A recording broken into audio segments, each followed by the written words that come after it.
Oh, excuse me. Sorry. Let me mute. No worries.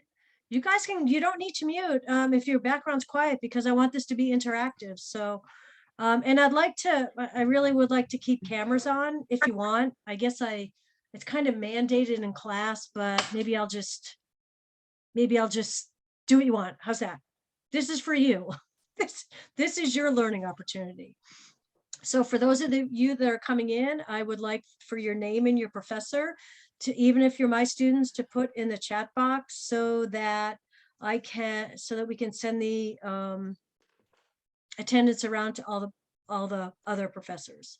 I have 2 recordings from yesterday that I will send on to my group after we're done with this.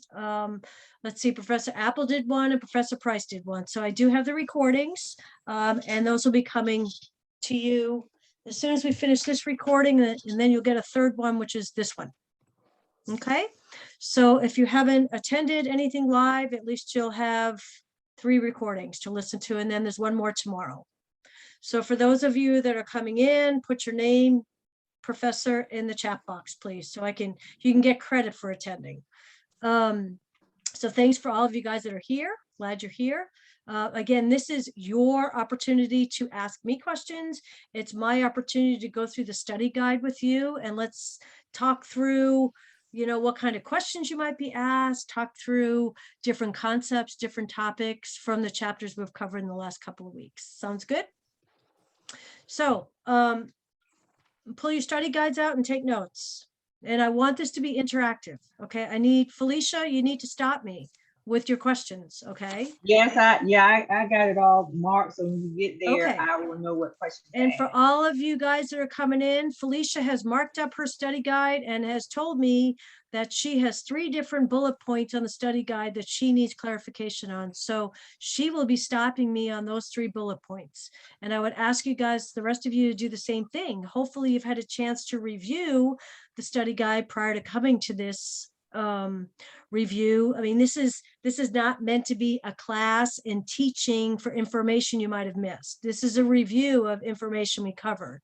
There were many ways for you to get information over the last 3 weeks to get your content covered, right?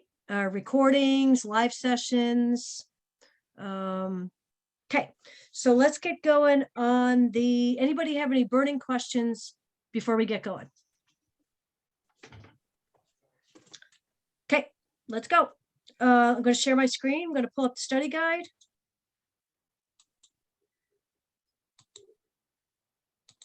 Okay. So this should all look familiar to you. Now that I've shared my screen, I can only see a few people. I can see Ram, Leanne, and Jabari. So that's all I can see for right now. So if you need to unmute, if you would like to unmute yourself and jump in and participate and ask questions, please feel free to do so. Okay, I want this to be as interactive as possible. So as we know, the chapters we're covering are weeks 3, 4, and 5. Okay, weeks 3 covered 22, 23, and 24, right? Those were rural health and migrant health, right? 22, right? 23 was vulnerable populations, right? 24 was the ATOH, alcohol, tobacco, and other drugs, right? That was week 3. Then week 4, we covered chapters 29 and 30. 29 was faith community nurse. Chapter 30 was the home health / hospice, right? And then this past week we covered chapter 6 was environmental health. Chapter 9 was epidemiology. And then last chapter we covered was 32, which was occupational health nursing. Anybody have any questions about that? Okay, this is pretty much the same cover sheet as exam 1 review. 50 questions, multiple choice, select all that apply. I will remind you with select all that apply, it's okay if all apply. Okay, don't be afraid to select all that apply. If everything seems to apply, select all that apply. We had 2 questions on exam 1, right? Guys, remember that? Who are the vulnerable, who are the vulnerable, what were the 2 questions? One was the QSIN, which were quality and education competencies, were all that applied. And what was the second one? What was the second question? Was it the vulnerable populations? Yeah, it was vulnerable populations, like which ones are vulnerable populations, and it was like everyone was. Yeah. Everyone was a vulnerable population. So don't be scared of select all that apply. If everything looks good and you're comfortable with it, select all that apply. Okay, that was one of the keys that came out when I was doing all my exam reviews with my students. Is some students that missed the select all that applies. What I heard over and over again was, oh, I was afraid to check all 5. It just didn't seem right. Well, it was right. So don't second guess yourself. Okay, select all that apply can mean all that apply. Okay. Math problems, 75 minutes. I forgot to send you guys out. I'll send that out too when I get done, but that you can download your exam as of this morning. Let me just send that out as well. Just thinking of the announcement I need to send to you guys. Exams are ready for download. What was the other thing I said I was going to send you guys? Oh, the recordings, right? 2 recordings from yesterday, and then I'll send you one from today. Okay. And I would encourage you, I know I'm going back and forth here, but I sent you guys, and hopefully the other professors as well, I sent you guys lots of test taking tutorials from Elsevier back in week 1.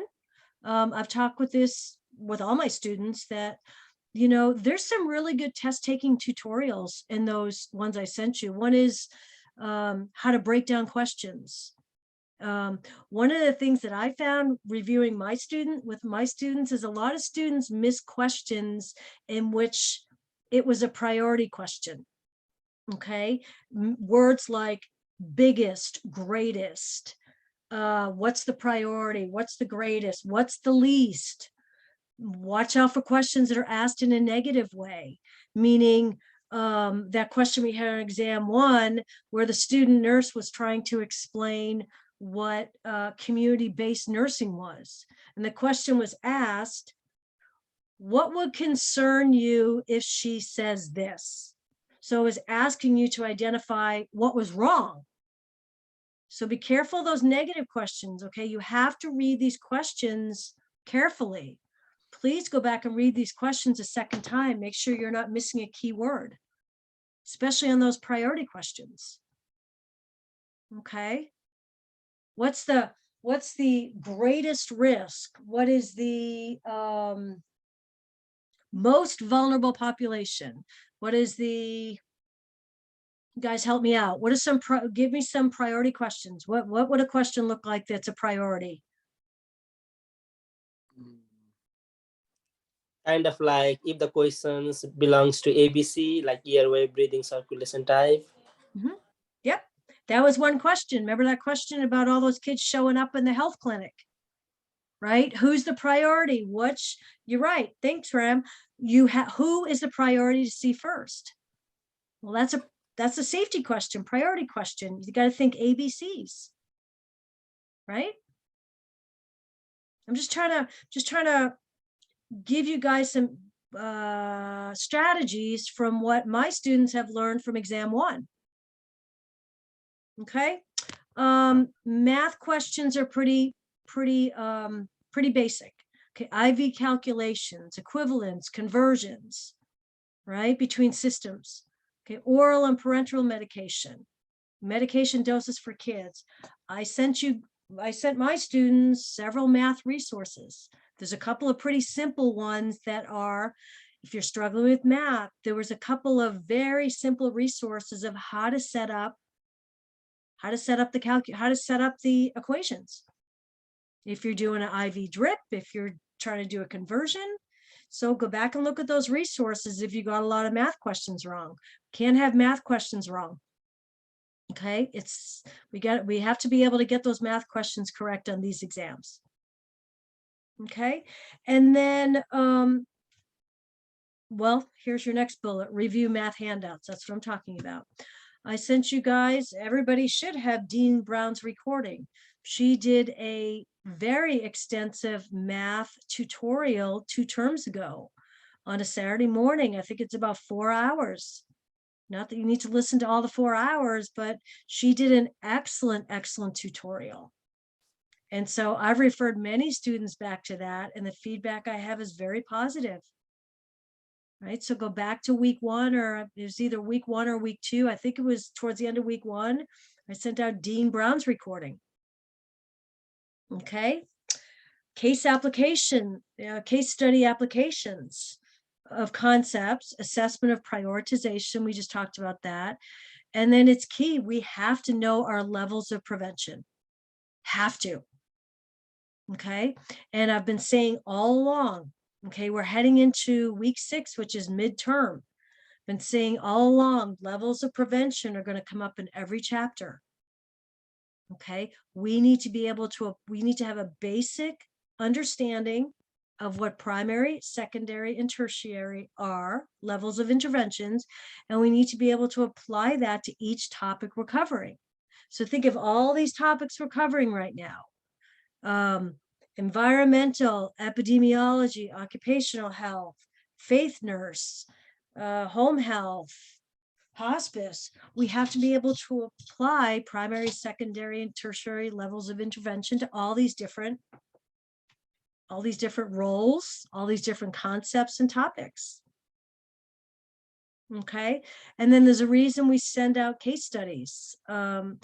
I send out case studies with all my PowerPoints for all the chapters. The case studies, as we developed our exams for exams 1, 2, and 3, we used the book, and we also used the case studies that go along with each book. And those should be sent to you every week for each chapter. And sometimes I have the time to go over them in class, and other times I don't, but I give them to you so that you can review those, because Leanne, Jabari, whoever else is here of my students, why do I love case studies? The rationale. Rationales. What do we get from the rationales? Lots and lots and lots of learning. Okay, I don't even care if you get all the questions wrong when you do the case study initially. It's reading the rationales to understand why the answer you chose was wrong, and why the other answers are wrong, and why the correct answer is correct, and why it's correct. Okay, yes, of course you want to get all the questions right to case studies and all that, but if you don't, these rationales explain everything, and we use these case studies in developing the exams as well. Okay, so don't blow off the case studies. Okay.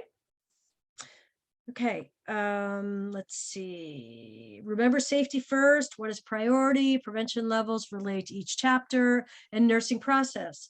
For my students, nursing process is ADPI. What do we need to be able to do with ADPI, just like we have to do with prevention levels?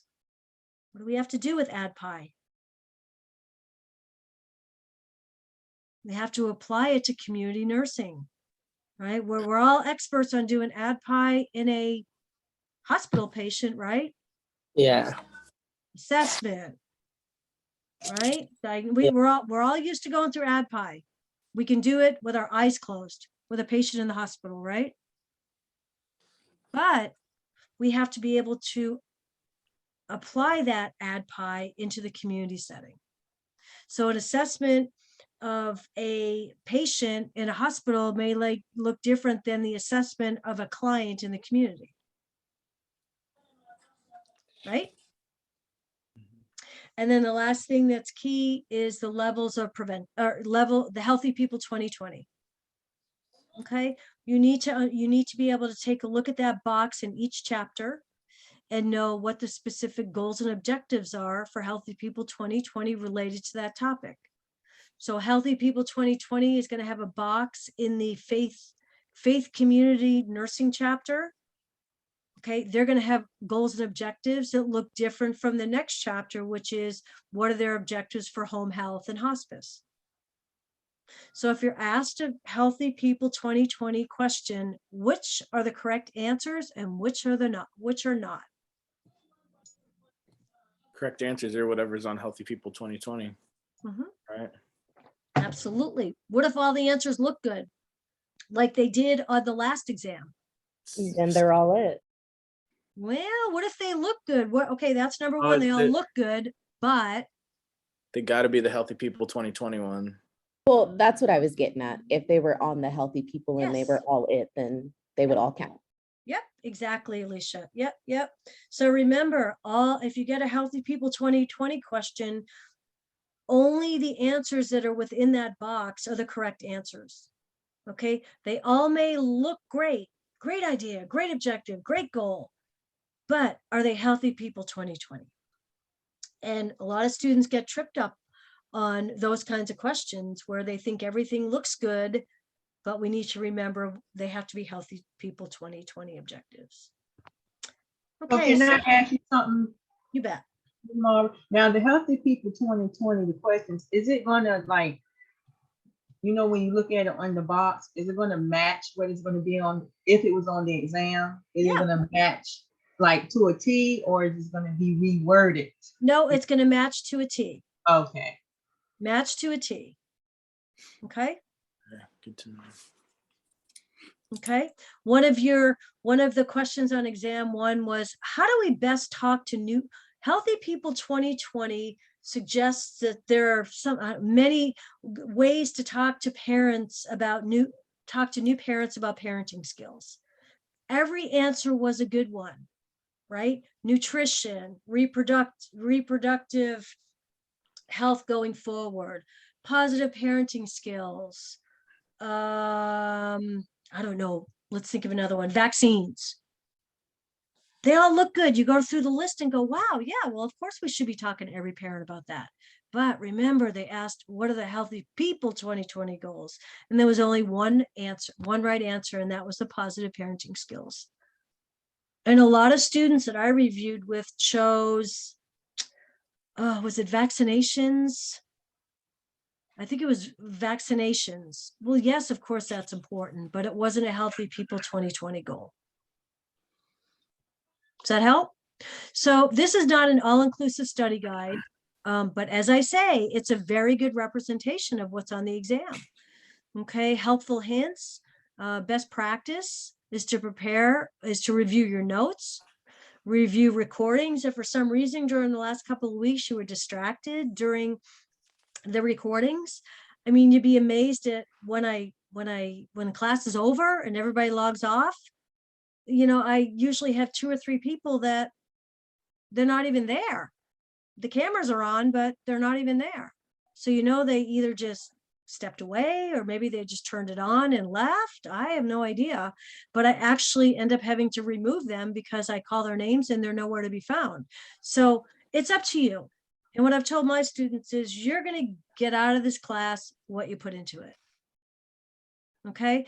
So if you feel like you were distracted or didn't participate during the live lecture, as much as you should have, go back and listen to the recording. You have a recording for every week.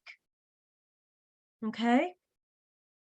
We don't have interactive lectures anymore. We need to review that or remove that. Review your readings, your projects, your discussions, right? Our live lectures, any reviews that happen, and then reaching out to me if you need any tutoring, or your own instructor if you need any tutoring. Okay, I mean, for my 3 sections, just FYI, for the number of people who scored below a 78, I've met with less than half of them. Less than half, even though I've offered twice now, 3 times now. So, if you do score below a 78, please reach out to your instructor and review the exam. Right? You may not need that information for exam 2 and 3, but you're going to need it for the HESI and you're going to need it for NCLEX. Okay, is that enough? I spent 20 minutes on my little mantra. Is that enough? Did you guys hear enough? I'm just Yeah, trying to, I'm just trying to be helpful. you I'm are just- helpful. You're very helpful. I appreciate everything that you're doing. Yeah, I'm just trying to be helpful. We need to get across, every one of us needs to, need to get across the finish line here. Okay, and I think I speak for all of the community professors. We are here to get you across the finish line. Yes, I appreciate it. Lord knows I do. Who's talking? Who's Me, talking? Felicia. Alicia. I'm just being honest. Oh, Alicia. I appreciate every bit of it. I mean, Oh, Miss Alicia. Miss Alicia, what am I going to do with you? But I love having you as a student. You keep me on my toes. All right, so let's go.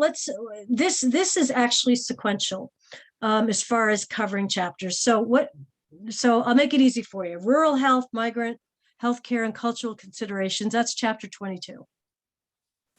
Okay.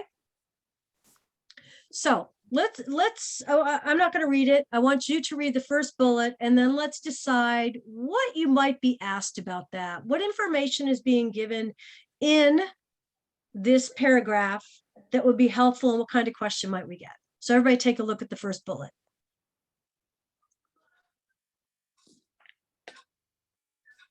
Highest risk groups for the poverty, something.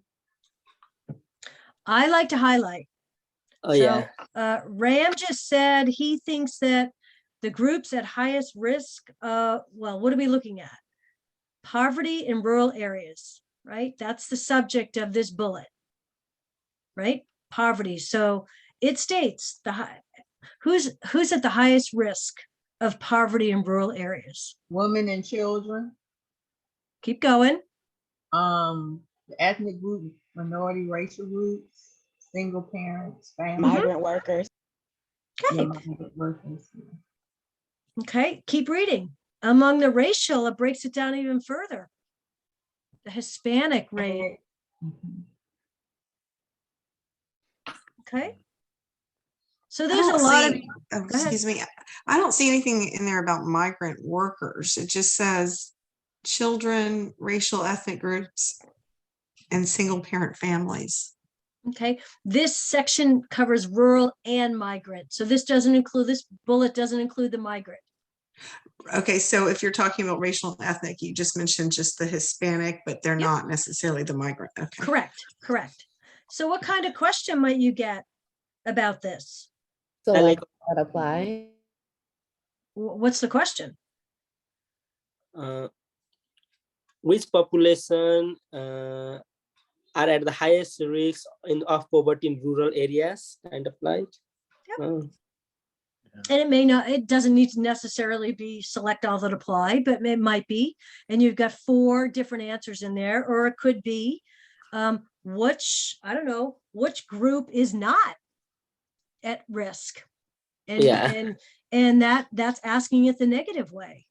So you have to be careful when you read questions, right? Or here it says, although the educational level of rural residents has increased, the number with college degrees remains far lower than urban residents, right? What about a question like, does education level play a role in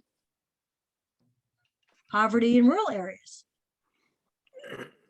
Okay, so first we talk about the highest risk groups, and then we talk about the education level and how that plays a role,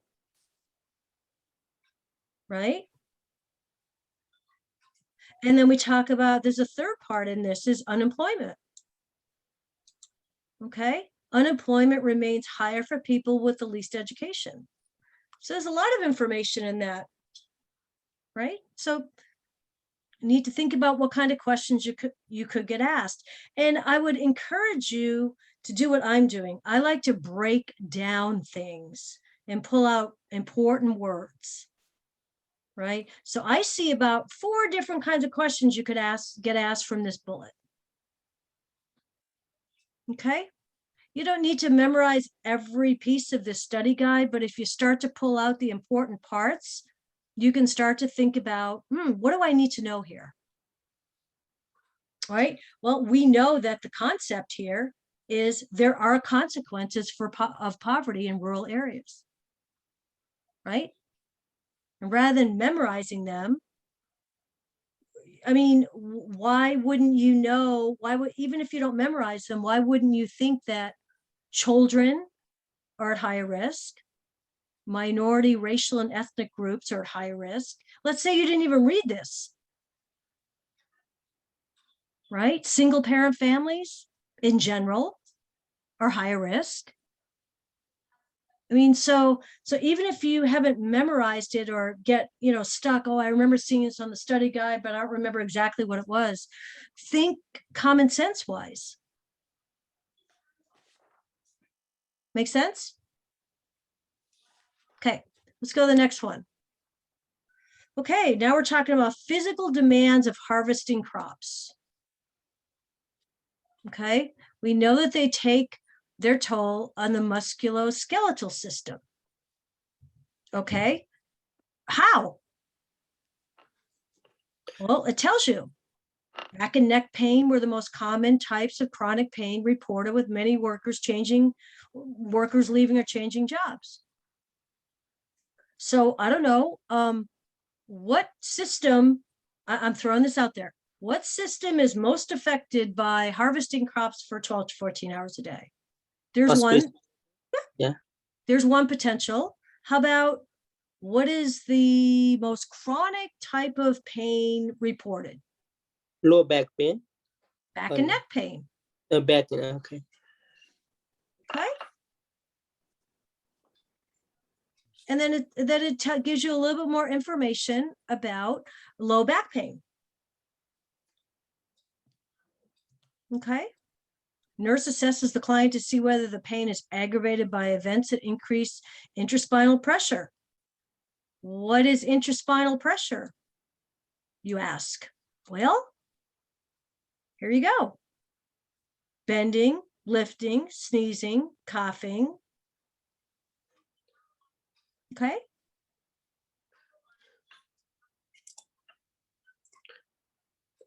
Are you guys with me? Is this helpful to go through it like this? Yes, Yeah. yes. Yes, thank you so much. No, don't thank me. I just want to make sure I'm meeting your needs. You have to be able to pull out the important parts of each of these bullets. Otherwise, you're going to make yourself crazy trying to memorize everything from start to finish. Yeah. Okay. You should already know from med-surg what causes intraspinal pressure, right? You shouldn't have to wait to read about rural health. You should know that. Okay, the next bullet is identify risks, health risks for clients in rural communities who do not seek care. Okay, so don't even read this yet. Let's just talk out loud from our lecture. What are some risks in rural communities of people who don't seek care? Don't even read this. Just talk to me about it. Like lack of transportation, like it's so far away. Yep. Lack of transportation. What else is a risk? They're not going to get the preventative care they need, so their ailments will be worse by the time that they do seek care. Right, maybe more increased chronic illnesses if they're not doing preventative care. What about access? Is access going to be an issue? Yes. And I'm not even looking at this. I'm looking at your pictures. I'm not even reading the paragraph. I'm just asking you guys. And also knowledge deficit, they're not knowing. You have to educate them. Sometimes they don't know what to do. What if you're working with migrants and there's a language barrier? Oh yeah, that also works. Yeah, how do you get your health information across to people that don't understand our language? Interpreter. Yeah, exactly. So let's read it. Let's see, health risks for clients in rural communities if they don't seek care. They have an overall decrease in health status. Yeah, that's obvious, right? They're less likely to, okay, so if they're if they're less likely to seek preventative care, then they're less likely to participate in activities during leisure time, maybe exercise, decreased compliance with safety. If they have a low rate of participation in prevention, then we can expect the other things to happen, right? Chronic disease is more prevalent among rural clients. So we just identified everything that's in there and we didn't read it. Well, I didn't read it. Does that make sense? Okay. Okay, so let's talk about the barriers that exist that could pose an issue. Know the barriers that exist which could pose an issue with care. And this is again rural clients. What are some of the barriers we talked about? Okay, this, you know what, let me make it specific. This particular bullet addresses the anonymity issue. What's that all about? Can't keep anything private, really. Why? Everybody knows your business in the town. Yeah. So if everybody knows your business and everybody's talking about this, are you more or less likely to come forward if there's an issue? You're less likely. You're worried about people finding out. Right. And what is that, without even reading this paragraph, what kinds of things do we know are prevalent in rural communities? Sexual abuse, Violence. Drug addictions. Child abuse, domestic abuse. And so if people are reluctant to come forward with these issues, you're only going to see them when the crisis is in full crisis mode, right? Which creates a big problem. All right, so clients who live in rural communities know each other and are very familiar with each other. Lack of anonymity among rural communities, which makes reporting health issues a challenge. Okay, clients are far less likely to report sexual assault, drug use, depression, based on the concern that everybody's going to find out. The one thing we just did, we mentioned everything except depression. And so make sure we all understand that mental health issues are huge in the rural community. Okay. So we need to remember that too.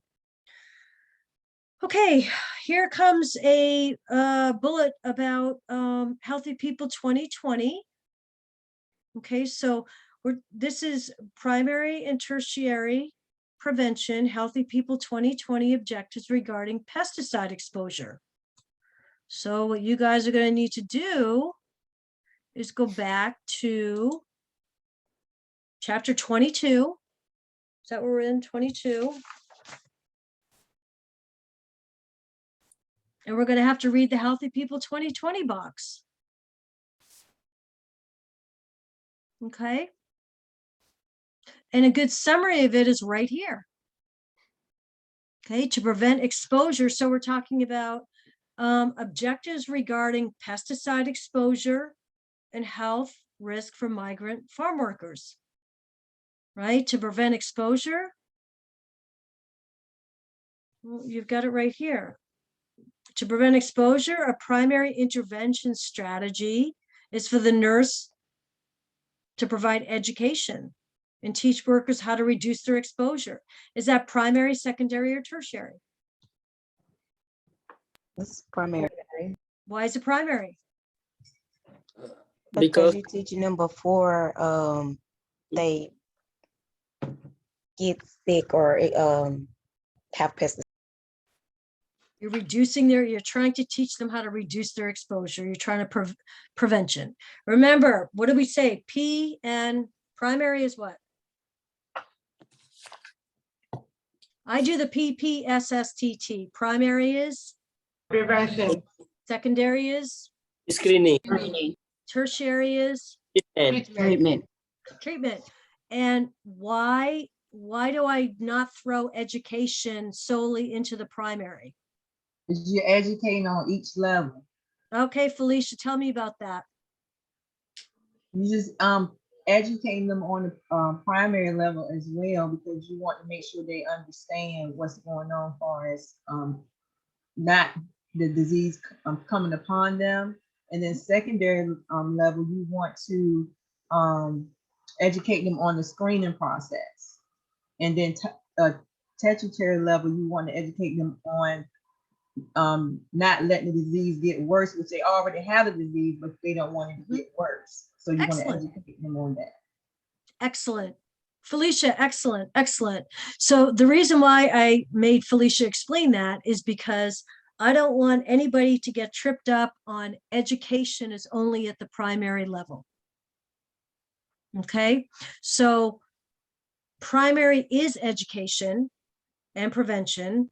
Secondary is screening and education. If you have identified, I always think of secondary too as early identification, right? Screening, early identification. Well, if you have identified somebody that is at risk for obesity through screenings, you're going to be educating them how for it not to go into tertiary, right? And at tertiary, if they're already obese, you're going to be educating them about how important their treatment is. So that's why I wanted to go through education at all three levels. Okay. Okay. Okay. Again, I'm not gonna. You can go back through this this bullet here. It gives you 4 or 5 to prevent exposure. Provide education. Provide hand washing. Conduct screenings. So this breaks down primary, secondary, and tertiary. Okay, so it starts here. Primary intervention strategy for the nurse would be to provide education and teach workers how to reduce exposure. Okay, and I'm going to highlight in a different color. So this would be secondary. Provide hand washing stations and conducting screening, such as urine testing for pesticide exposure, or secondary. Okay, and then we have our tertiary.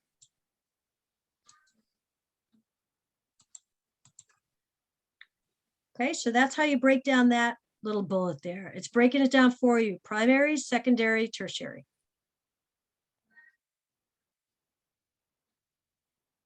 Okay. Next bullet is knowing the cultural considerations regarding the Mexican culture.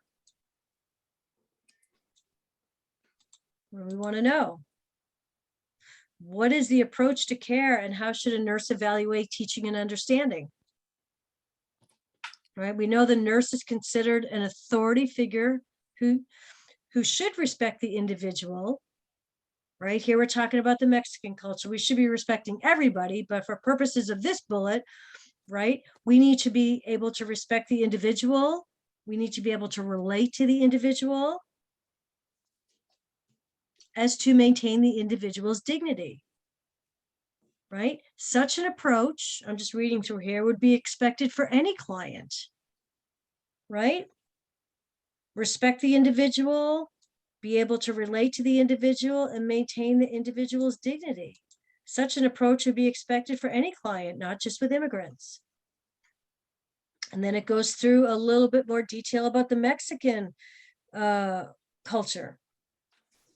Mexican individuals, like those of many cultures, expect to establish some rapport through talking about personal matters, chit-chatting, for the first few minutes of an encounter before addressing any problems.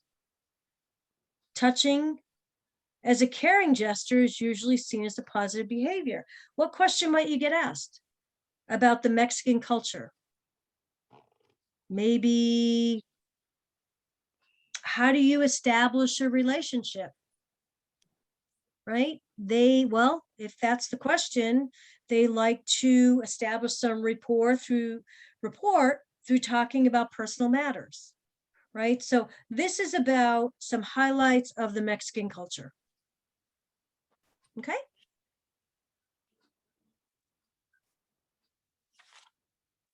Okay, that's it for chapter 22. Now we're going to jump into chapter 23. Felicia, do you have any questions there? Or are they in the coming up? No, they in the faith and community section. Okay, all right. Chapter 23 is vulnerable populations. Okay.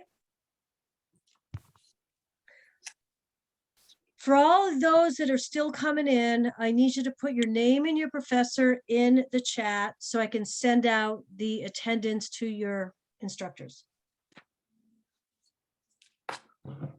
Okay. Okay, so we're talking vulnerable populations now and health considerations for those vulnerable populations. Well, there's a lot to be said here for this. Families with children are the fastest growing segment of the homeless population. Okay, so here we're talking about the homeless. What might you get asked?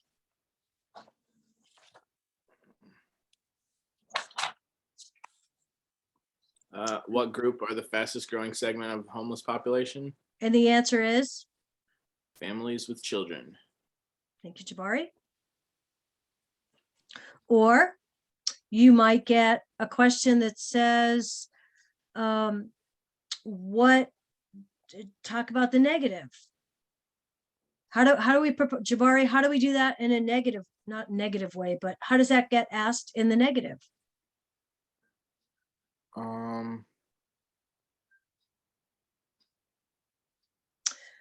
Let's see, if the nurse is talking about if the nurse is talking to other nurses about what is the fastest growing segment of the homeless population, what might she say that she may need further education? Maybe the answers are minority groups, teenagers, right? Yeah. Those are wrong answers. Mm-hmm. So you have to be able to ask it both ways. Okay, the next is vulnerable populations and the HIV populations. Okay, what are primary and secondary preventions? Okay, well, number one, how is HIV? We need to understand how HIV is transmitted. Okay, so we have a couple of things going on here. HIV is transmitted. That's here. Okay, so we need to know that. And then who is the high risk category for HIV? Okay, so we got a few things going on in here. Okay, how is it transmitted and who's at risk? Got it? Got it. Homeless adolescents living on the streets. What do we want to know about them? Well, they exhibit, remember the topic here is homeless adolescents living on the street. Okay, what do we want to know about them? Well, we know that they exhibit greater risk-taking behaviors. They also include earlier onset of sexual activity. We also know that they're at higher risk for contracting serious communicable diseases. And they're more likely to use alcohol and illicit substances. So there's four bullets about homeless kids living on the streets. We know that they exhibit greater risk-taking behaviors. Well, what kind? Onset of early sexual activity. They're at higher risk for contracting serious communicable diseases. I can't get over there. Can't get my mouse to work over there. Right? And we know that they're more likely to use alcohol and drugs. So you could get asked a few things about here. You could get asked, well, we know that homeless adolescents are at higher risk for contracting serious communicable diseases. What communicable diseases are we talking about? Well, AIDS and hepatitis. We know that they're also at greater risk for, they they exhibit greater risk-taking behaviors. Really? Okay. What kind of behaviors? Early onset sexual activity, communicable disease exposure, and using alcohol and drugs. You following me? Yes. Just breaking it down for you. Okay. We know that in this chapter of vulnerable populations, there were 4 vulnerable populations identified. Okay. Okay. First was homeless. Right? What was the second one? Right here. Teen pregnancy. Right? We know a direct, so here's a question. Does a direct correlation exist between the lack of education and poverty? Yes. Yes, it's right here. A direct correlation exists between lack of education and poverty. One piece of information. Okay. Does a direct correlation exist between poverty and poor health outcomes? Yes. Absolutely. How is that? Well, we know that poor teens are nearly 3 times more likely to drop out of school as their non-poor counterparts.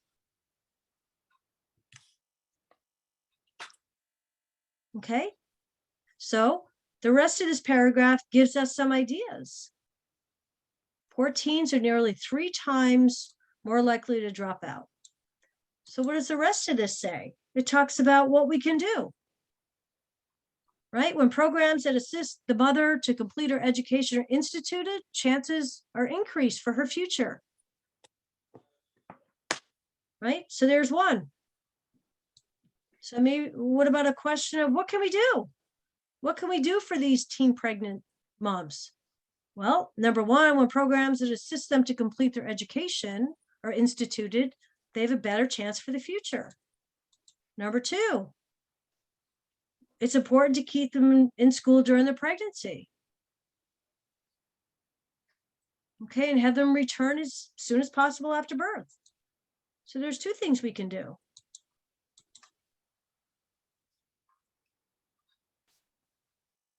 Okay. Primary prevention and alcohol. Know what the dangers of mixing drugs are, medications and alcohol. Okay, what kind of discharge teaching do we do with medications that depress the central nervous system mixing with alcohol?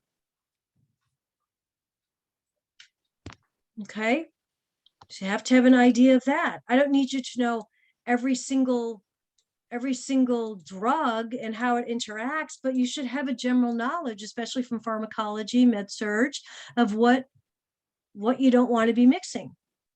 Mhm. Yeah. Okay. So that's a primary prevention, you're educating and teaching. Mhm. Okay. So before they even get to be using drugs, you're educating, you're trying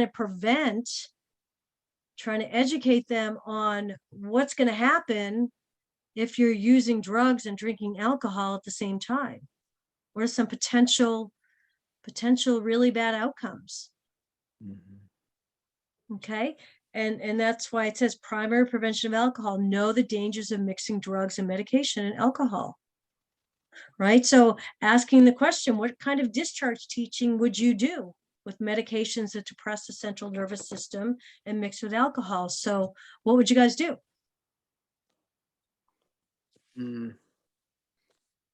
Teach them not to do it for sure, and what side effects can happen with the medication that they have. If they mix it with alcohol, they should know, like your breathing can slow way down, you can go unconscious.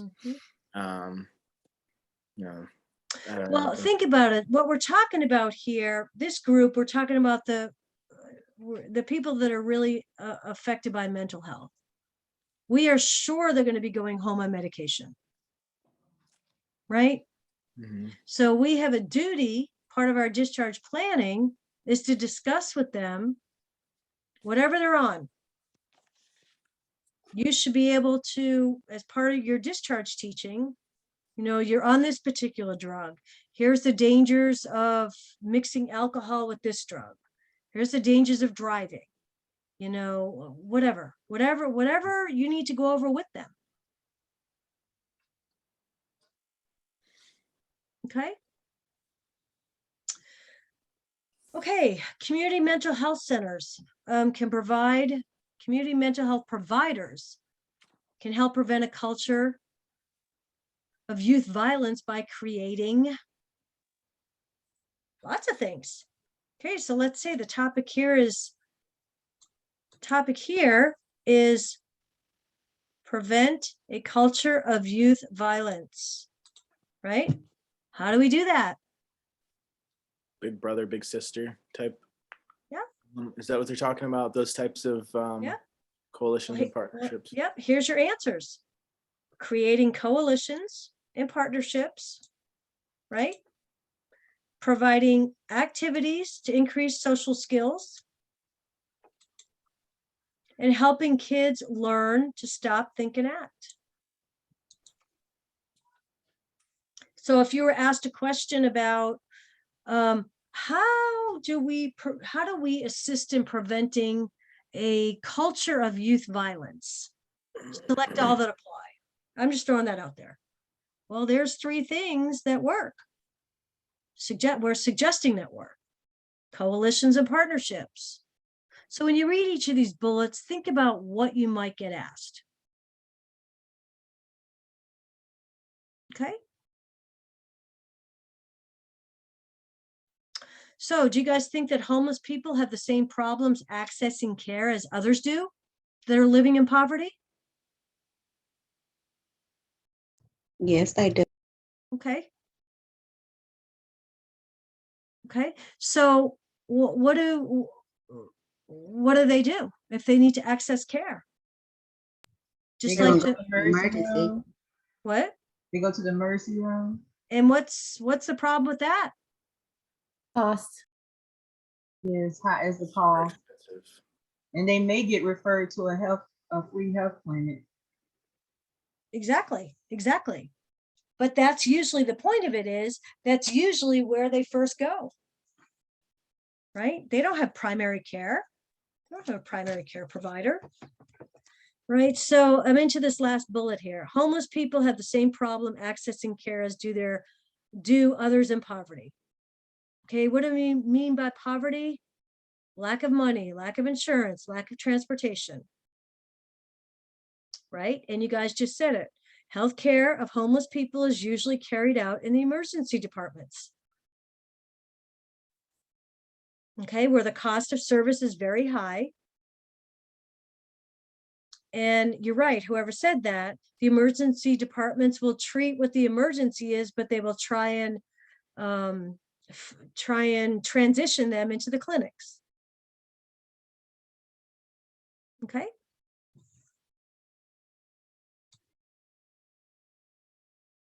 Okay, so that's chapter 23.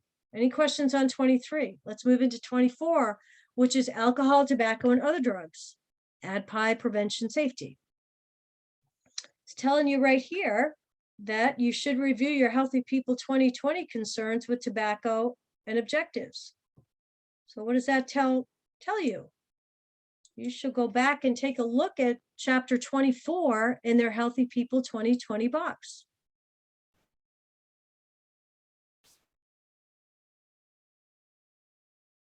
Okay, and because it also says think primary, secondary, and tertiary, what are some risk factors? I would suggest you go back to chapter 24 and review your primary, secondary, and tertiary box. Okay.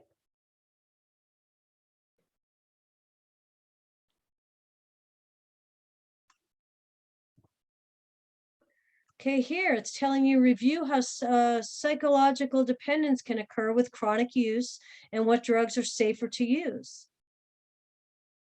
Okay, it's telling you 2 things here. Review that, and it's telling you to review the benefits of harm reduction. What's harm reduction?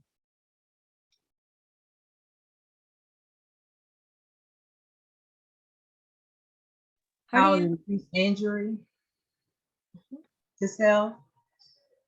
doing absolutely anything you can do to reduce the risk of harm.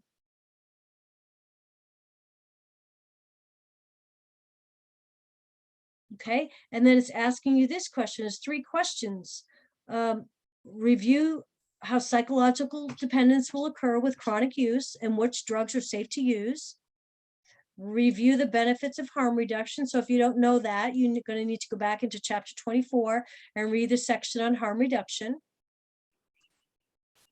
And then what do we think the risk factors are for the vulnerable to cause alcohol, tobacco, and other drug problems? What do we think those are? I'll start poverty. That's a risk factor for the vulnerable to cause Depression or trauma. Absolutely. Trauma. What else? Financial. Oh, we always say poverty, so it's on the financial. Mental. Absolutely. That's the big You one. say stress. Stress, mental illness, untreated mental illness, living on the street, financial instability, peer pressure, I don't know, feelings of helplessness, hopelessness. And then here, it's asking you to know what nicotine ingredients are.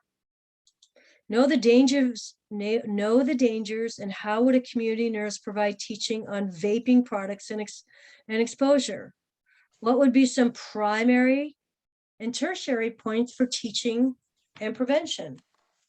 So let's say you're working with a family. Okay, I'm going to go from my school nurse experience. Let's say you're working with families that kids do not live in a smoke-free home. They just don't. And let's say to further complicate matters, they have asthma. Let's say you're the nurse in there doing a home health assessment, family health assessment. Okay, what would be some primary, and let's talk all 3. What would be some primary, what would be some primary interventions we could do with the family? Actually, we're going to skip primary. We're going to go to secondary because what's already happening? They're smoking. They're already smoking. So we know that these kids are identified, early identification, that they're living in a smoke house. Right? So what can we do? What are some, what are some secondary prevention things we You can can do? find out how many packs of cigarettes they smoke, or find ways they can maybe to prevent the secondhand smoke from getting to the people around them. Yeah. So primary, we could do that. We could try and teach the effects of secondhand smoke, because right now we don't have any indication that these kids are affected. Let's say none of the kids in the house have asthma. Okay. That we're walking in, we're doing an assessment, brand new visit to the family. We know they have a history of smoking. So primary could be, hey, do you know the effects of secondhand smoke on your kids? Right? Or what would be? Secondary, I don't know, screening with the kids. Do your kids have any health problems? Do they have a cough? What does the last pediatrician's visit say? Do they have a cough? Do they have allergies? Do they have whatever? Screening to find out if these kids are at risk, which they are. Do the parents smoke in the house or do they smoke outside?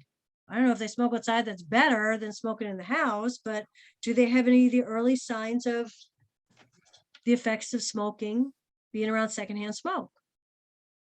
And then tertiary, let's say they've been diagnosed with asthma. Then what? Then you got to work with helping them manage their asthma. Right?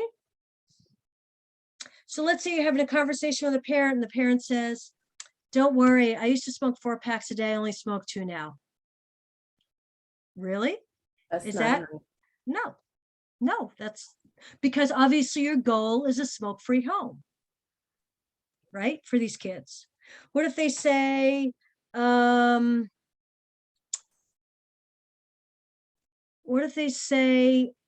you know, I don't really smoke in the car anymore, I smoke outside.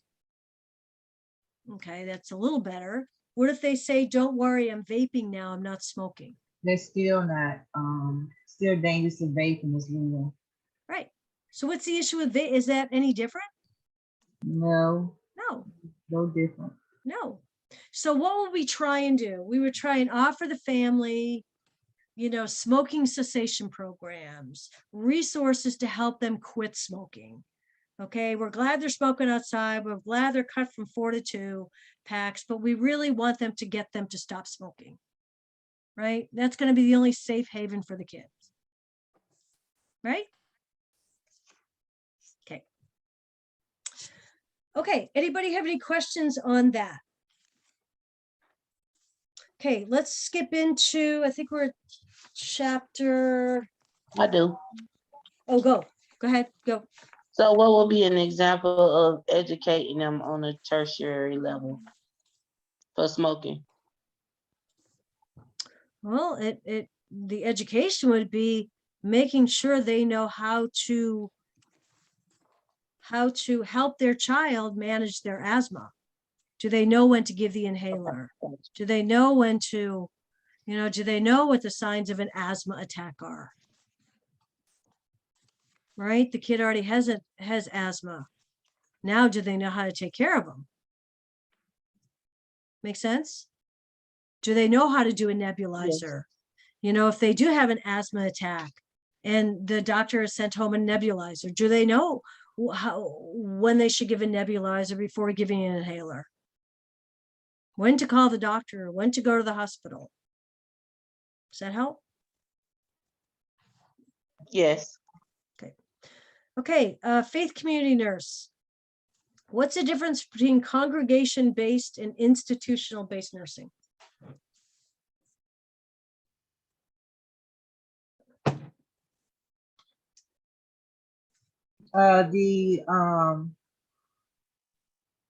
The faith-based nurse is whatever is wherever you practice in the, I guess, the church. They do things solely with the church, the congregation. Is congregational based nursing focused on autonomous activities? Say that again, Ram. Like congregational based nurse is focused on autonomous activities, and institution based usually focused on multiple peoples. Okay. Yep. We're getting there. So remember, the 2 models are congregation-based and institutional-based. The congregation-based means that the faith community nurse, and wherever she's practicing, wherever location, whatever religion, is that she's only working with the congregation. She's only working with that congregational community. Okay, let's say the governing board of the congregation wants to do more full service activities for their parishioners. Let's say they want to do physical therapy and occupational therapy and wound care and all these other things that the congregation-based nurse typically doesn't do. Then they are going to have to branch out and collaborate and partner with companies, services, resources in the community to provide those services. Does that make sense? So that's what institutional based is. They are partnering with different institutions to provide more services. So they may partner with a physical therapy company, a home health company, occupational health company that may come in and provide additional services. Typically, parish nurses are more education, more working with new families or new parents, those kinds of things. They are not everything. They do not do everything. Okay. And if you're in a small congregation, that may be okay. You just work with the congregation on the few things that they want you to do, setting up health fairs, doing grief counseling, support groups, food bank, meeting with new families. However, that's typically what your congregation faith-based community nurse does. But if it's a bigger one, if it's a bigger community and they want to provide more of a full-scale service, they are going to need to partner with the community. And that's the difference. Make sense? Okay, know what some of the spiritual activities a parish nurse would include as interventions when providing care. What do you guys think about that? What is the difference between a home health nurse and a faith community nurse? What is added into the care? Prayer. What? Prayer. Yeah, spiritual. There's a spiritual dimension. That's the difference. If you are considered a faith community nurse, you are bringing all the tools in your toolbox for home health and home visits, but you're also bringing whatever faith you're bringing, okay? Whether it's prayer groups or what else would other spiritual activities might a parish nurse bring to the congregation? Grief counseling, maybe? Grief counseling, exactly. Prayer groups. Yep. Okay, so go back into that chapter. I think there's a little box. There's a little box that states specifically what activities faith community nurses might include in their interventions. And we're in chapter 29, I believe. Okay, how does the faith community nurse act as an advocate and case manager for their patients? What's a case manager? Remember, they're the coordinator of care, right? So let's say you have a very high maintenance family that needs lots of resources. That faith community nurse will play the role of the case manager. She will try and coordinate all the resources that she needs for the community, from the community. Maybe it's a food bank, maybe it's a prayer group, maybe it's grief counseling, maybe it's social services. Okay, she's an advocate. What's advocacy? Doing something on behalf of somebody else. So she's identified through her assessment all the issues going on with this family or elderly couple, or maybe an elderly couple that's been married for 70 years and a spouse dies. Okay. She has to be able to do her assessment to see how she can case manage this family or individual and what resources they might need. Okay, here it says, how does faith community nurse act as an advocate? What are the different levels of prevention a faith community nurse practices following Healthy People 2020? So this sentence right here tells me that you should go back and review Healthy People 2020, right? In chapter 29. And what are the different levels of prevention? It tells me you should go back and review that box as well. Does that make sense? Yeah. Again, I'm just trying to pull out the important parts here. Okay, what's the difference between religiosity and spirituality?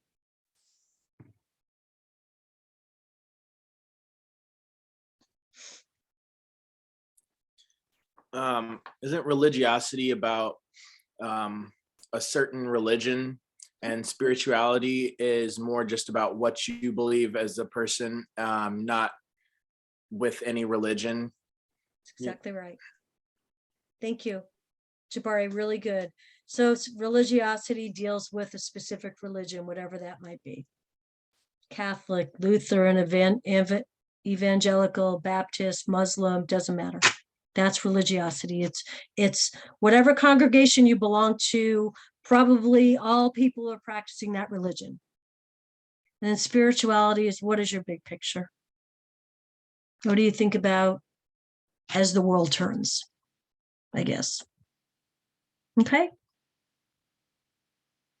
like spirituality, like attitudes, beliefs related to different kinds of transcendence, or Exactly.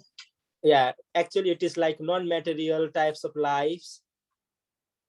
Do you believe in God? Do you not believe in God? If you do, what is the meaning of that? If you don't, what is the meaning of that? And everybody has a different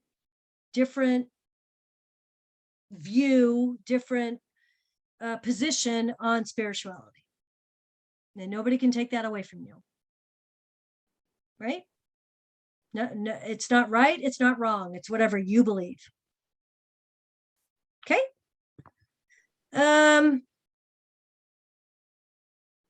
What are the nursing functions of hospice care? That's a one new- of the questions that I wanted to, I'll let you go through it. No, go ahead. I was going to ask you guys, what do you think the nursing functions of hospice nursing are, and provide examples of each? Does anybody have the book open? I do. I have it open. Okay, this is in chapter 30. I believe this is specifically, we're in home health, right? We're in home health and, Yes, chapter 30. okay. There is a specific place. I thought there's 5 functions of hospice nursing. Okay. Let me pull up the book. 5 functions.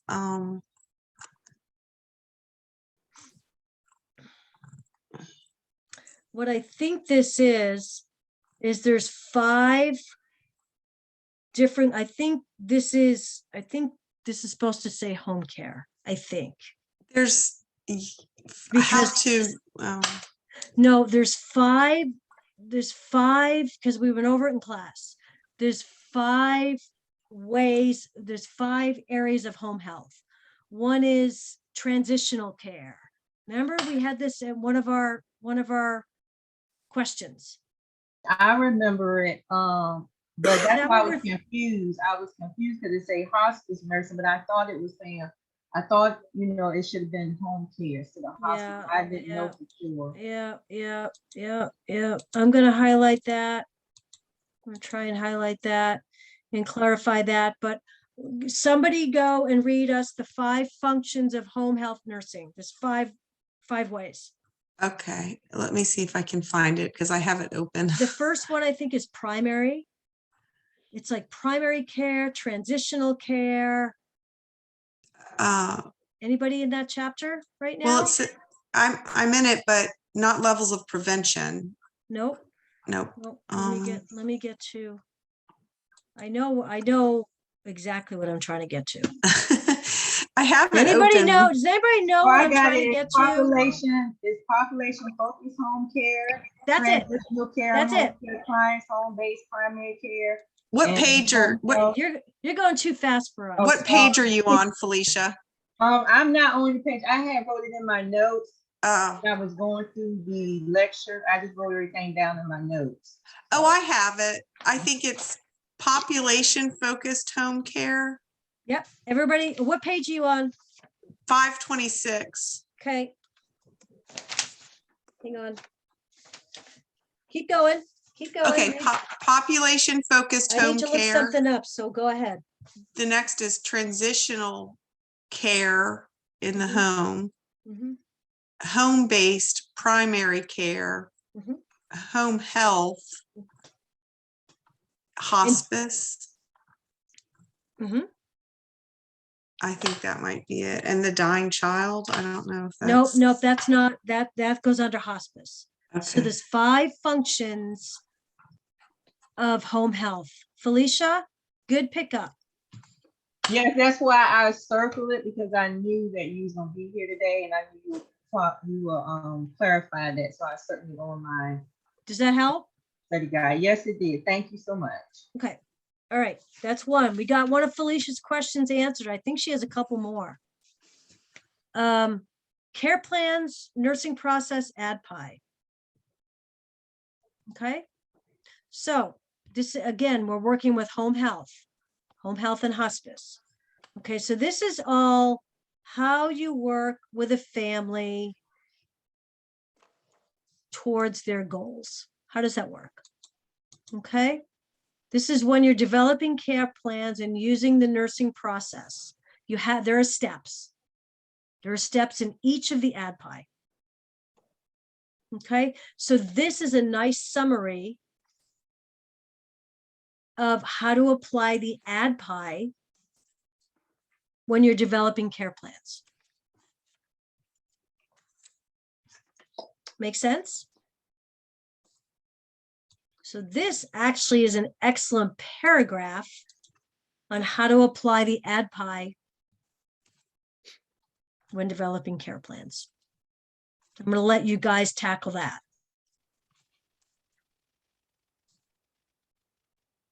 Okay. The next paragraph is understanding the basic differences from Medicare and Medicaid. Okay. We'll start with Medicare here. Okay. The client must, there's a few things you need to know. The client needs to demonstrate the need for skilled nursing care.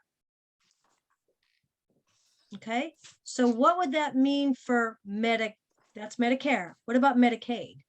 If the client must demonstrate the need for skilled nursing care, that means with Medicaid, they don't. Right? Right. Where's the box? Where's the box that goes through Medicare and Medicaid? Anybody know? It's either going to be, I think it's going to be in chapter 30. Let's find that.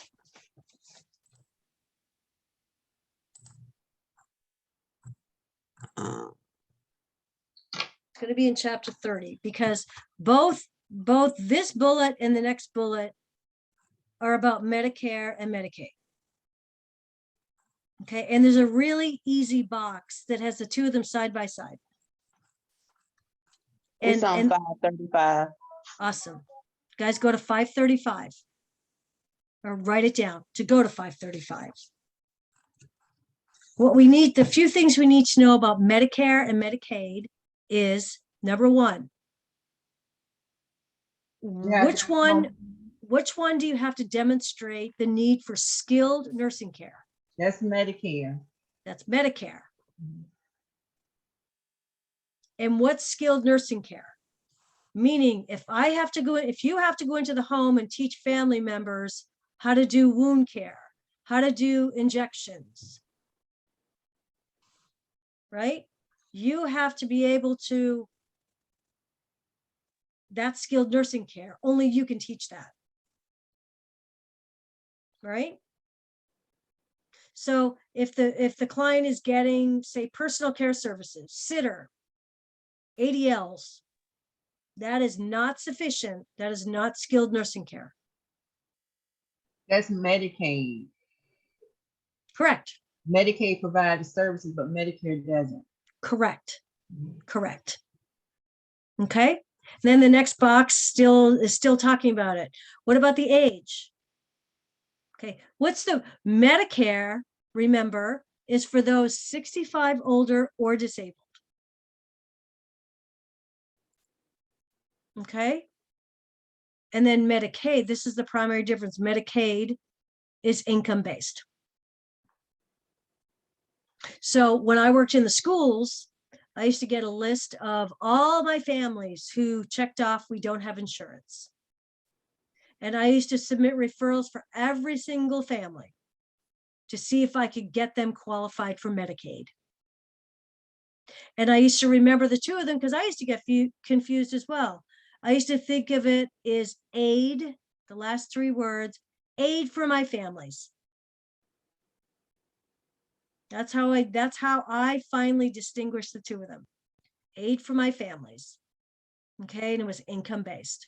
I have a quick question. I always thought of aid, the younger people, and care for the older people, but you can still get Medicaid if you're, I mean, the age difference I think is confusing me. Medicare is 65 and older. You can't get Medicare if you're or you're any age disabled. So Medicare. Medicare. So for example, lots of my compromised, high maintenance kids in the schools were on Medicare. Okay. They didn't It's have to just- be 65. It says it right here. For those 65 and over or disabled. Or disabled. Okay, Or- that's always been my question. So Yes, I'm glad we yeah. figured that out. Right? Or disabled. So any age, Okay, if they're thank disabled. you. Yep. And then again, that's how I remembered it. Medicaid was for me to try and provide aid to my families, which was income based. I don't know if that helps, just kind of a silly way to remember it for me. Okay. The other difference is homebound. Okay. There's three things to know. One is 65 or disabled. One is income based, right? Medicare is you have to do skilled nursing care, demonstrates skilled nursing care. Medicaid, you don't. Right? Medicare is the ADLs and all that. The third thing I want you to remember,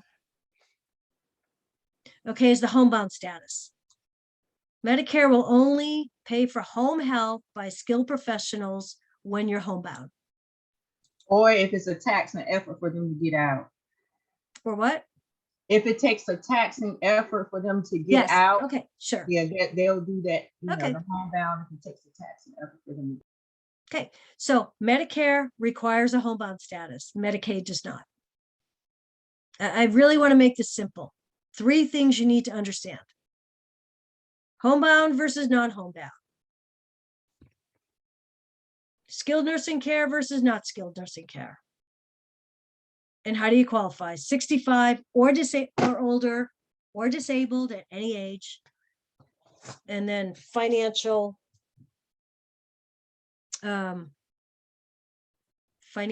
qualifications. Okay? Got it. Got it? Okay, know the primary goal of hospice care and focus of care. What's the primary goal of hospice care? That's my other one. It's Okay. Felicia.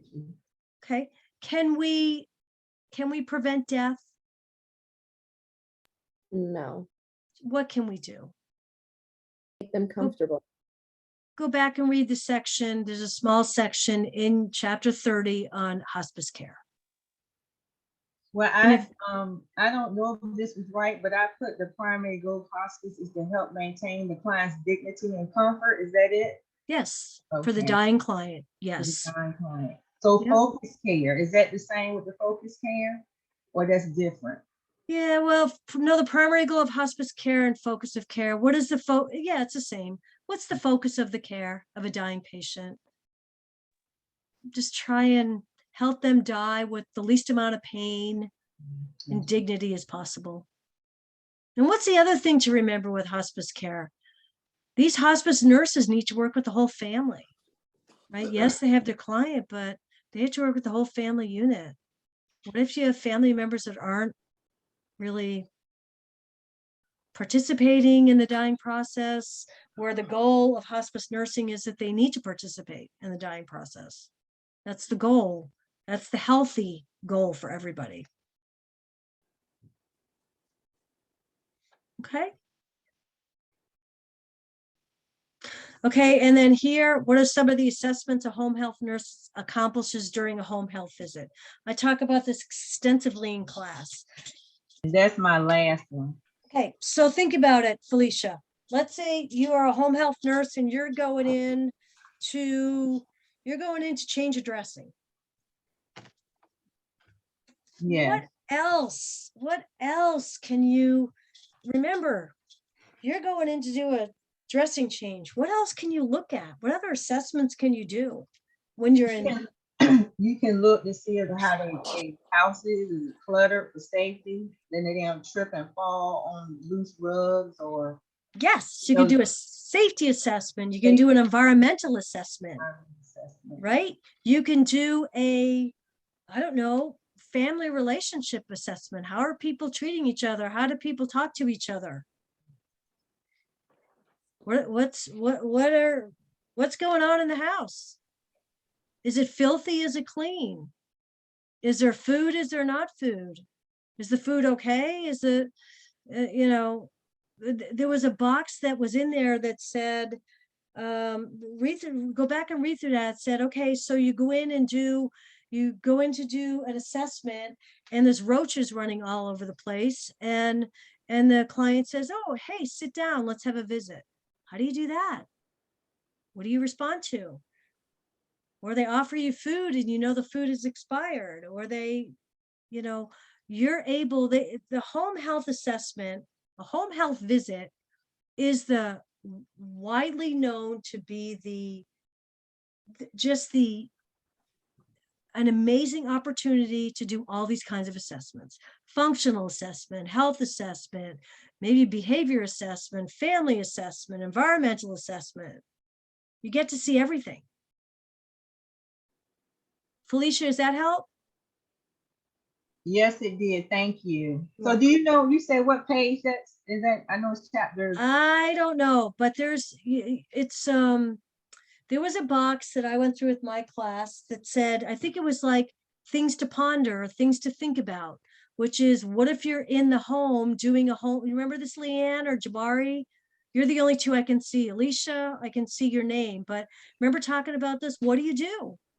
What do you do if the house is filthy? And we went through 5 or 6 scenarios. What do you do? You know Remember what that? box get in anybody? I mean, what page? Um, Leanne? You have to remain professional for sure. I'm looking at it now. It's there's something that says remember this. Is that what you're talking about? no. No. It was above that, and it wasn't things to ponder, but things that you might face. Do you guys remember talking about that in class? I remember talking about it. Yeah. Yeah. What do you do Yeah. during a home? Okay, Leanne, you look for that. I'm going to keep going. Okay. So next is chapter 6 and chapter 9. We have it in here together on page 5. Okay, so know the definition of epidemiology and how it applies to infectious epidemics and other health-related events. Okay, so what's the definition? You guys go back, you can go back in the book and look at the definition of epidemiology, right? How does an exposure affect a health outcome? That's my short definition, right? What's analytic epidemiology versus descriptive epidemiology? Remember, descriptive, we'll start with that, even though it's not in here, but you need to know the difference. Descriptive is describing what happened. So who did it happen to? When did it happen to? The who, what, where, when. Right? Remember reviewing this in class? Yeah. And And then analytic is the why, right? Is the why. How did it happen? Why did it happen? Right? So first you do your descriptive and get all the information, and then you, start to analyze, why did it happen? Okay. What's the agent, host, and environment? What's that? What does that make up? The 3 things: agent, host, and environment. The triangle. The triangle. Yeah. Epidemiological triangle. Okay, what's the agent? Infection, like the bacteria or the. Yeah. An agent is the disease, the virus, the bacteria, whatever, right? What's the host? The agent has to have a host to infect. Who's the host? The baby or the person. Host is us. Yes, the human. Yeah. And then the environment is part of the equation, but that's kind of the wild card. We don't really know what's going on. It could be internal factors, external factors. The environment depends on, it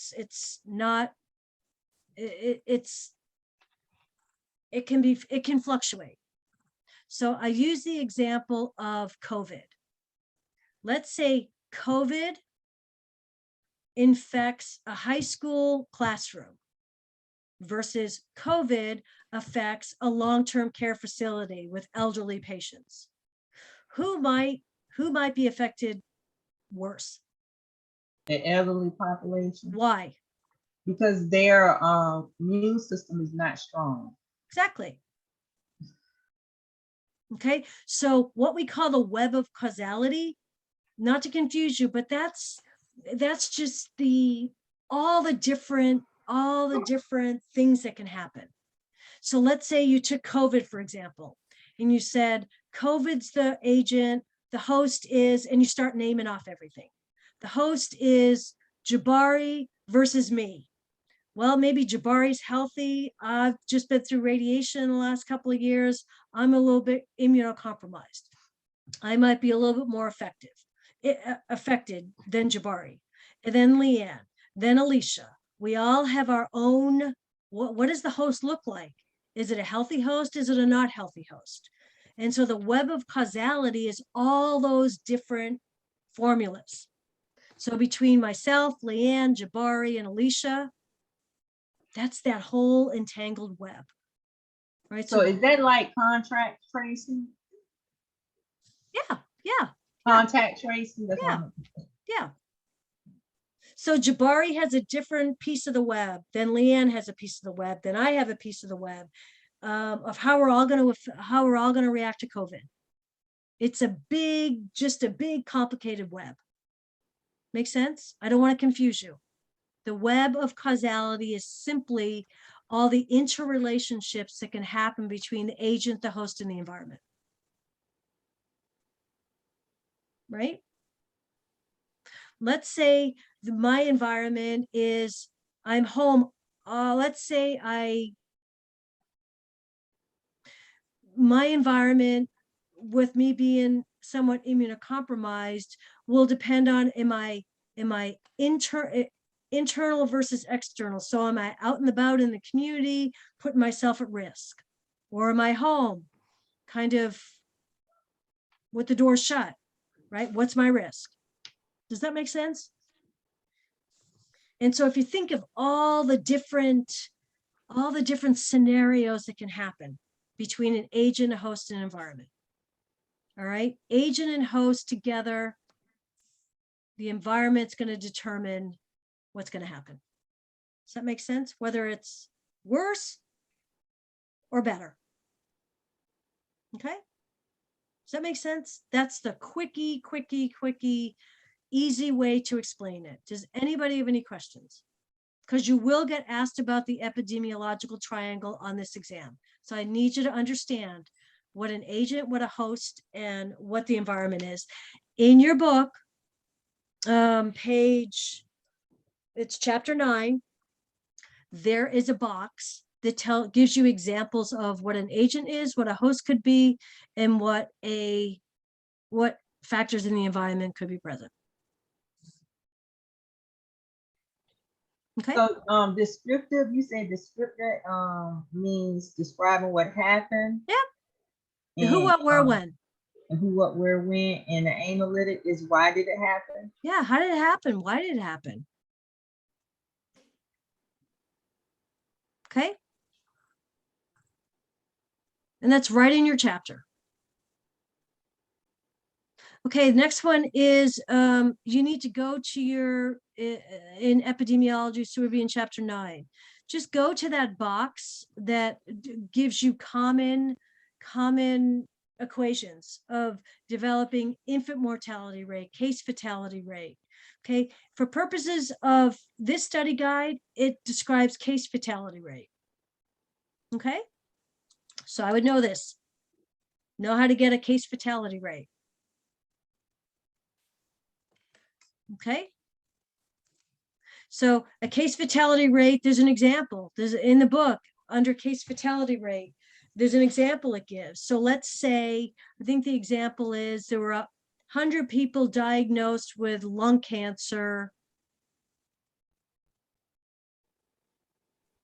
right?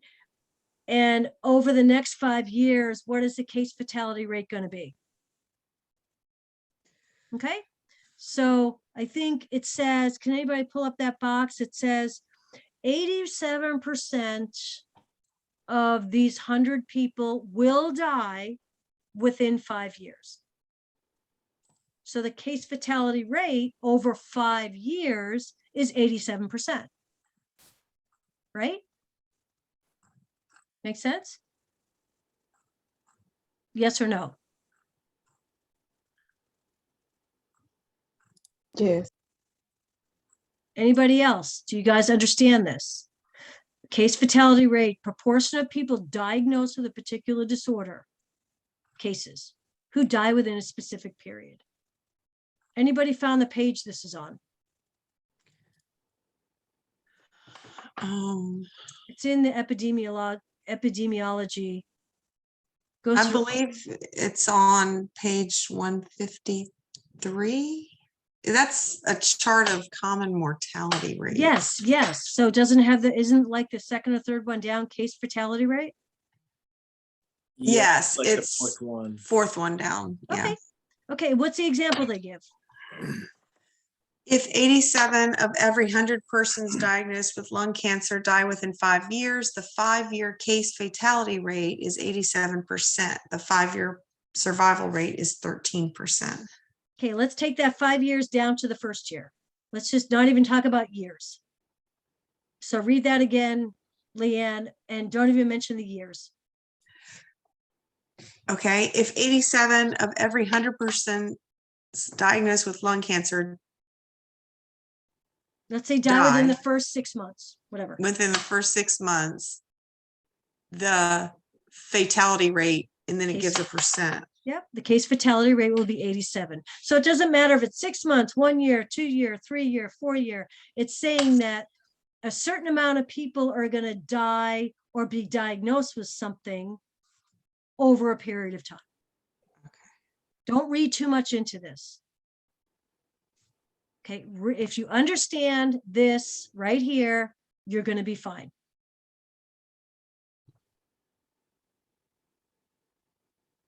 Okay. We know that individuals with immune deficiencies are at higher risk for illness after consuming contaminated food or water, including those with AIDS, cancer, chemotherapy, and a history of organ transplantation. So what do we think we might get asked here? So remember, this is from chapter 6. This is environmental health. Just think about it. If we know that people with immune deficiencies from environmental risks, we know that theoretically they're going to be at much higher risk if they should consume contaminated water. What kind of people might be at risk? It's giving you several. Those with AIDS, those with cancer or chemo, those with a history of organ transplantation, or those that may be on anti-rejection medication. Make sense? That's a common sense question. You guys should already know if you're immunocompromised, what kinds of, what are some others? What are some other illnesses that you could Viruses. If you're Huh? taking medicine for rheumatoid arthritis, Exactly. Okay. Next one. Pretty clear. Review the Healthy People 2020 objectives for environmental health. So you're going to have to go back to chapter 6.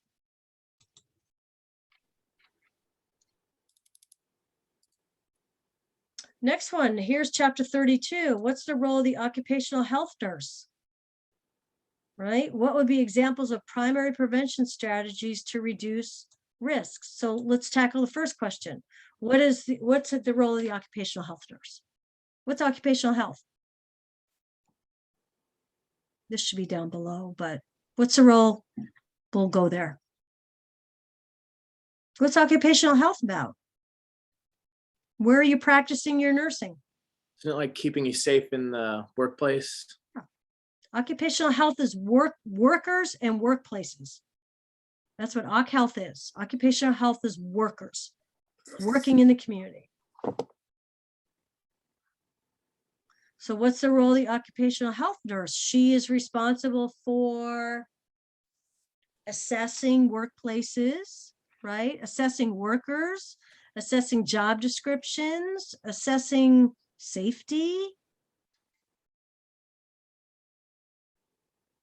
right? Knowing what people do in their, I mean, every department, every place you go has an occupational health department, whether it's a hospital, whether it's a chemical plant, a machine, a car making plant,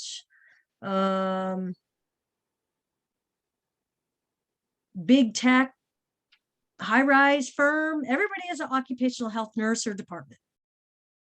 They are there to ensure that employees have a safe environment to work in. They are there to identify what risks are posed to each employee in whatever workplace they work, wherever they work. So what would be an example of some primary prevention strategies to reduce environmental health risks? What would be some? Think of all the environmental health risks, not just in your workplace, but in your community. When we talk about environmental risks, we talked about 4 things. We talked about air, water, food, and what else? Air, water, food, and land.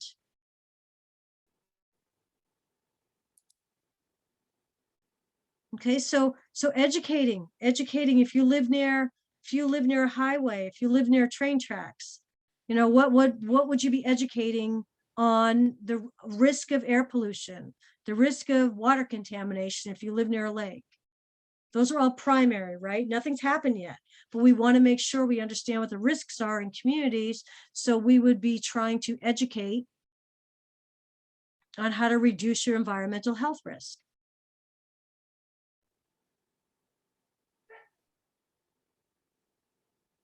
Review the principles of the epidemiological triangle. We've already done this. Okay, and then back in your epidemiological chapter, we need to know incidence, risk, and prevalence. Right, the incidence is what's the risk? The risk that something will happen. Prevalence is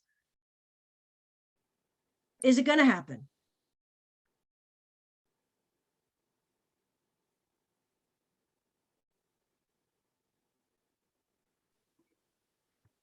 And then the other thing too is there's certain study designs that the nurses that work in epidemiology, like for example, for me in the schools, I was always doing epidemiology. Nurses, epidemiology is like we're the investigators. We're trying to figure out why something happened. Okay, we practice epidemiology all the time. Don't let that word scare you. We're always doing it. Okay, so for example, there are study designs, different study designs in epidemiology. For nurses, we like to use the ecologic. Okay, there's a whole box in the chapter about the 5 different designs. Okay, there's ecologic, cross-sectional, retrospective, cohort study designs. Okay, what's retrospective study design? Let's say, let's take a hospital, for example. All of a sudden, all these patients are starting to turn up with MRSA outpatient. So they're going to have to go back and do a epidemiological research study to find out when did they have surgery? What could have been the potential exposure factor, right? That's retrospective, you're going back. Okay, ecologic, easy. That's what we like to use. That's what I did all the time in the schools.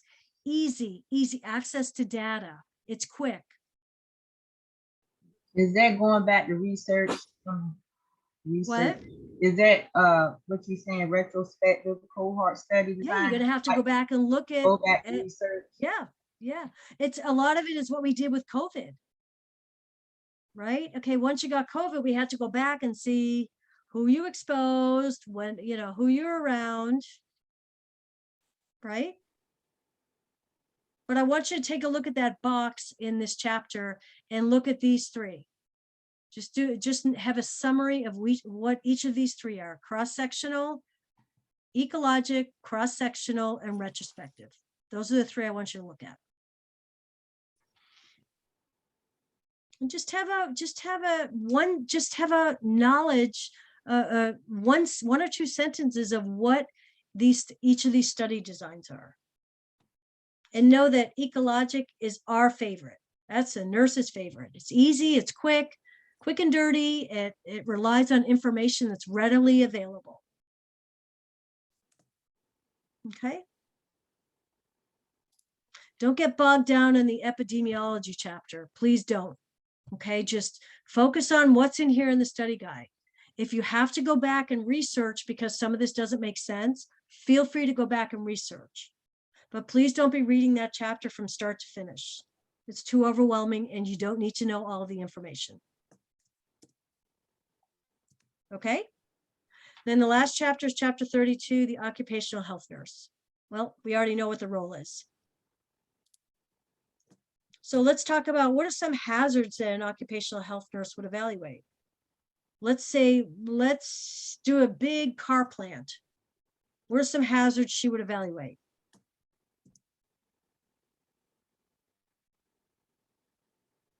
Actually, let's go back to that chapter.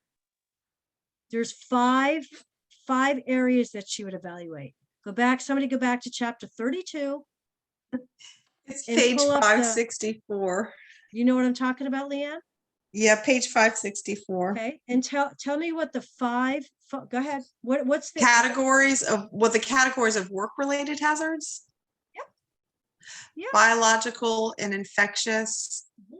chemical, enviromechanical, physical, and psychosocial. Okay, so Felicia, I'm surprised you didn't want more clarification on that, but that's what it is. No, I'm Sure. good with that because I just had that Good. review not too long ago with Ms. Price. So Great. So the second bullet under occupational health nursing is on what page, Leanne?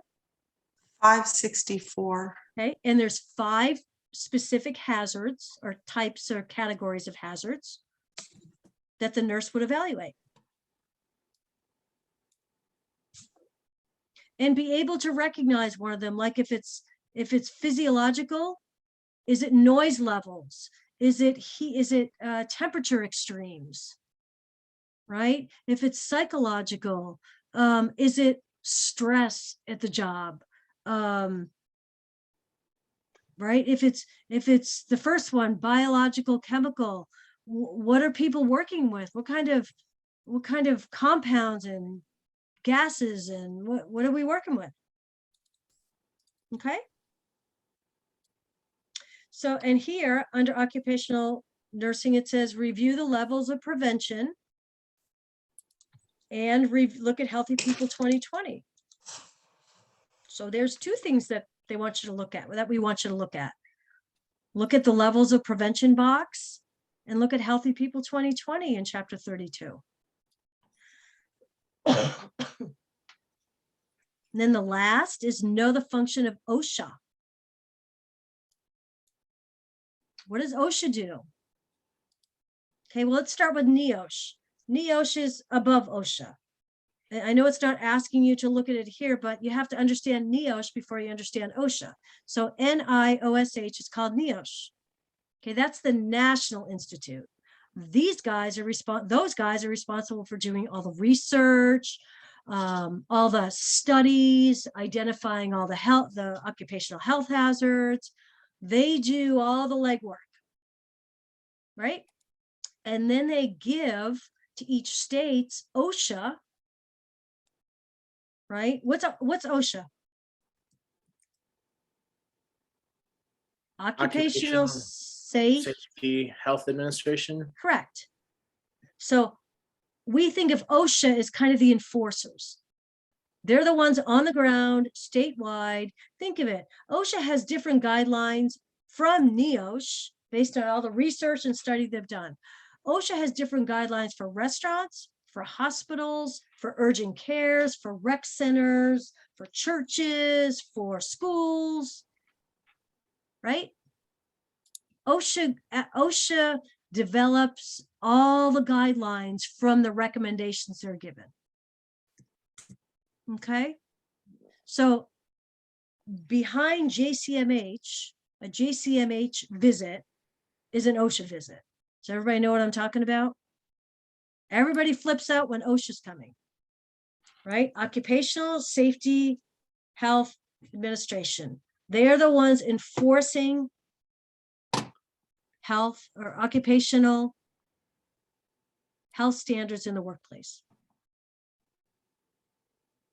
Okay, so that nurse, that occupational nurse, better be familiar with what the OSHA guidelines are in that workplace, whatever that workplace is. She better have a good understanding of the risks, those 5 risks that Leanne just read us in that particular work environment. Because anytime you have worker injuries or accidents on the work, at the work site, everything gets reported to OSHA.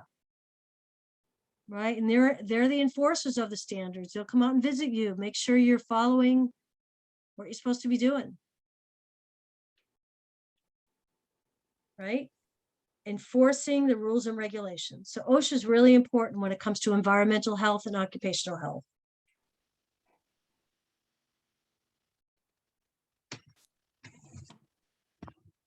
So the occupational nurse, basically for this question, we say know the function of OSHA and the function of the occupational nurse. She's enforcing the laws and the guidelines used from OSHA. Correct. The workers that's working in the facility. I mean, think about new employee training when you go to work for a new job. Think about all the training you do, the education you go through. Right? That's to meet all the OSHA standards. You know, if you're going to go work in a power plant or a chemical plant, think of all the training you do prior to being employed. Right? They go through environmental risks. New employee orientation. Just think about that and everything you go through. A lot of that is to meet the standards and the regulations of OSHA. Because what if something happens? What if something happens about lifting? That you've been trained how you're working in a plant that requires a lot of heavy lifting. Well, they're going to teach you how to lift properly, right? And let's say you get injured on the job, and they go back and say, well, you know, you should have known how to lift because that was part of your training, but you didn't do it the correct way, and therefore we trained you on it. And, you know, OSHA's going to ask, what training did you do? That's all about workplace, worker safety, workplace environmental safety. That's all of what occupational health is. So I gave you guys the full 2 hours, didn't I? Cool. Helpful? It was helpful, yeah. Yes. Okay, I'm going to stop sharing. I see a lot of names. No, I only see Jabari and Leanne. But anyway, feedback. Helpful, guys? It was very helpful. Very good. Okay. Well, who else do I see? Christina. Hey, Christina. Priscilla. I'm just looking at the students I have here. So if you haven't put your name in the chat, put your name in the chat. I will have a recording for this in the next hour or so. I'll post it and I'll send it on to the other instructors. And then when I get done here, I'm going to send my group an email reminding you you can download your exam and send you the 2 recordings from yesterday. Okay, so you'll have 3.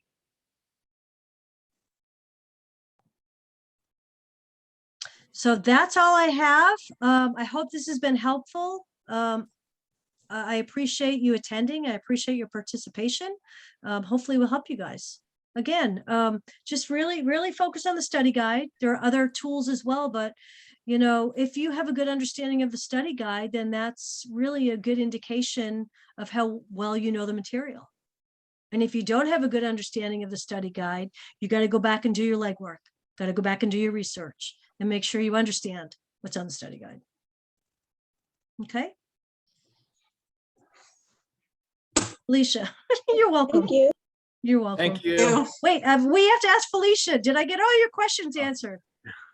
Yes, you did. I thank you. I had marked it down on the guide and you have got all my questions answered. I appreciate it. Awesome, awesome. Thank you so much. Felicia is very thorough with her notes. I know It this. sounds like it. And I'm appreciative of that. I'm very appreciative of that. So, all right, well, you guys, good luck on exam 2, whatever class you're in. Reach out to your instructor if you need any additional help. And certainly my group, reach out to me if you need any additional support. All Okay. right. You have a blessed one. Thank you. All right, have a good rest of the weekend. Bye. Thank you. All Bye. right, bye.